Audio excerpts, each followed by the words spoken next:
नमस्कार दोस्तों, आज हम बात कर रहे हैं डॉक्टर सचित से जो एक पीडियाट्रिक सर्जन हैं। तो डॉक्टर सचित, हम आपसे ये जानना चाहते हैं कि पीडियाट्रिक सर्जन कौन होते हैं, इनका क्या महत्व होता है और ये जनरल सर्जन से कैसे अलग होते हैं। देखिए, पीडियाट्रिक सर्जन वो सर्जन होता है जो बच्चों की सर्जरी से रिलेटेड सारी बीमारियों का इलाज करता है। इसमें हम जन्म से लेकर, जिसे नवजात शिशु कहते हैं, 18 वर्ष की उम्र तक के बच्चों का सर्जरी से इलाज करते हैं। और अगर महत्व की बात करें तो आजकल का जो ज़माना है वो स्पेशलाइजेशन का ज़माना है। जैसे एक दिल के मरीज़ के लिए लोग कार्डियोलॉजिस्ट के पास जाते हैं, वैसे ही हड्डियों की बीमारी के लिए लोग ऑर्थोपेडिशियन के पास जाते हैं, ब्रेन के ट्यूमर के लिए लोग न्यूरोसर्जन के पास जाते हैं। वैसे ही बच्चों की जो सर्जरी से रिलेटेड बीमारी होती है उसके लिए पीडियाट्रिक सर्जन के पास जाना चाहिए। जो डिफरेंस है वो ये है कि पीडियाट्रिक सर्जन बीमारियां जो देखता है वो एक एडल्ट सर्जन यानी कि जनरल सर्जन होते हैं उनसे बिल्कुल ही अलग होता है। जो पीडियाट्रिक सर्जन बीमारियां देखता है उसमें से 1/3 जो कि 30% के करीब बीमारियां कंजेनाइटल होती हैं, जिसे कहते हैं कि जन्म से होती हैं।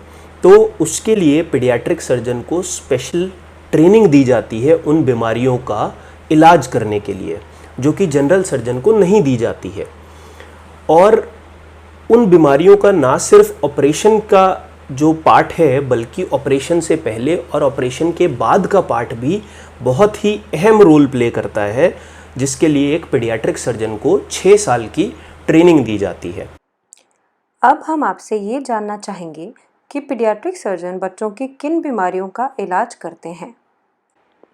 देखिए, जैसा कि मैंने अभी बताया कि पीडियाट्रिक सर्जन बच्चों में बहुत सारी बीमारियों का इलाज करते हैं। इनमें से सबसे अहम जो है वो है नवजात शिशु के अंदर पाए जाने वाली बीमारियां। इसमें कई सारी बीमारियां होती हैं, जैसे सांस और खाने की नली का जुड़ा होना, छोटी या बड़ी अंतड़ी का विकास ना होना, बच्चे के अंदर हरे रंग की उल्टी आना, अंतड़ी का फट जाना, लैट्रिन का रास्ता जन्म से ना होना, पेशाब करने में निरंतर दिक्कत होना इत्यादि। दूसरा, जो बीमारियों का पीडियाट्रिक सर्जन कॉमनली इलाज करते हैं वो होती हैं किडनी और पेशाब के रास्ते की बीमारियां। इनमें से बहुत ही कॉमन जो बीमारियां हैं वो हैं किडनी की ब्लॉकेज होना, जिसे आम भाषा में पीयूजे की ब्लॉकेज या पीयूजे की बीमारी कहते हैं। पेशाब का किडनी की तरफ वापस आना, जिसे वीयूआर की बीमारी कहते हैं। लड़कों में पेशाब के रास्ते में ब्लॉकेज होना, जिसे पीयूवी की बीमारी कहते हैं। और लड़कों में यूरिन के रास्ते का नॉर्मल जगह से हटकर नीचे की तरफ होना, जिसे हाइपोस्पेडियस की बीमारी कहते हैं इत्यादि। ऐसे ही पेट की जिन बीमारियों का हम इलाज करते हैं उनमें से कुछ कॉमन बीमारियां हैं, जैसे पेट में सिस्ट होना, पेट का फूलना, अंतड़ियों का रुक जाना, बार बार लैट्रिन का अच्छी तरह से ना होना, कब्ज़ होना, जिसे कि हर्शस्प्रंग डिजीज़ भी कहते हैं, लैट्रिन के रास्ते में खून आना इत्यादि। इसी तरह बच्चों में लिवर और पित्त के रास्ते की बीमारियां जो कॉमनली देखी जाती हैं वो होती हैं पित्त के रास्ते का पैदाइशी ही विकास ना होना, पित्त की थैली में सिस्ट होना, पित्त की थैली में पथरी होना इत्यादि। ऐसे ही बच्चों में हर्निया और हाइड्रोसील बहुत ही कॉमन देखा जाता है। बहुत से माता पिता अपने बच्चों को हमारे पास हर्निया और हाइड्रोसील के ऑपरेशन के लिए लेके आते हैं। इन दोनों का इलाज जो है वो पीडियाट्रिक सर्जन से इसलिए करवाना चाहिए क्योंकि बच्चों और बड़ों में हर्निया हाइड्रोसील होने के कारण अलग हैं। दूसरा, इनके ऑपरेशन भी अलग होते हैं। जिस प्रकार से बड़ों में हर्निया के दौरान जाली या मेश लगाया जाता है, बच्चों में इन सब की ज़रूरत नहीं होती है। टेस्टिस का पेट में होना या अनडिसेंडेड टेस्टिस होना एक और कॉमन बीमारी है जो बच्चों में पाई जाती है, और इसका इलाज 6 महीने से 9 महीने की उम्र के बीच में ऑपरेशन के द्वारा पीडियाट्रिक सर्जन से करवाना चाहिए। इन सब बीमारियों के अलावा बच्चों में कुछ ट्यूमर पाए जाते हैं जिनका इलाज पीडियाट्रिक सर्जन ऑपरेशन के द्वारा करते हैं, जैसे कि किडनी का ट्यूमर, लिवर का ट्यूमर, पेट में और अंतड़ियों का ट्यूमर होना, छाती और फेफड़ों का ट्यूमर होना इत्यादि। तो डॉक्टर सचित, बच्चों की सर्जरी में लैप्रोस्कोपी और रोबोटिक्स का क्या महत्व है और इनके क्या लाभ होते हैं?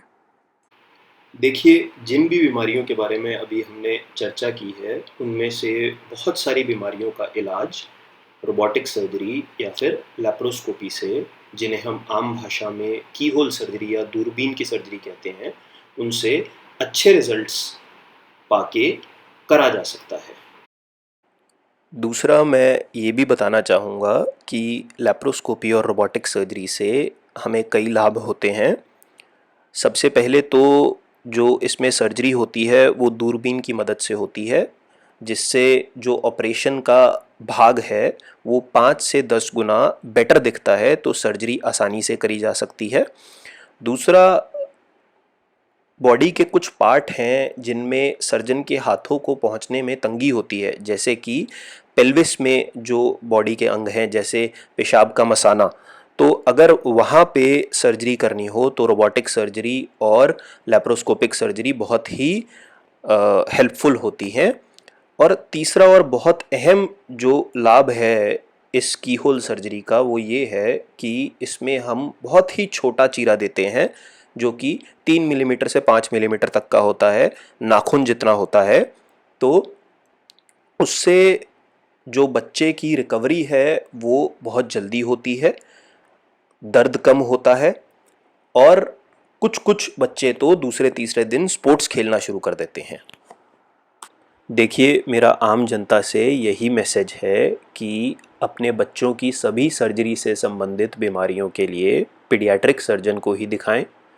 दूसरा, लैप्रोस्कोपी और रोबोटिक सर्जरी की जो तकनीकें हैं ये आधुनिक तकनीक हैं, तो इनसे बच्चों की काफ़ी बीमारियों का इलाज किया जा सकता है और इनसे कई लाभ होते हैं, जैसे बच्चे को छोटा चीरा लगाया जाता है, बच्चे को दर्द कम होता है, वो जल्दी घर जा सकता है। तो लैप्रोस्कोपी और रोबोटिक सर्जरी से अपने बच्चों की बीमारियों का ऑपरेशन कराने में हिचकिचाना नहीं चाहिए।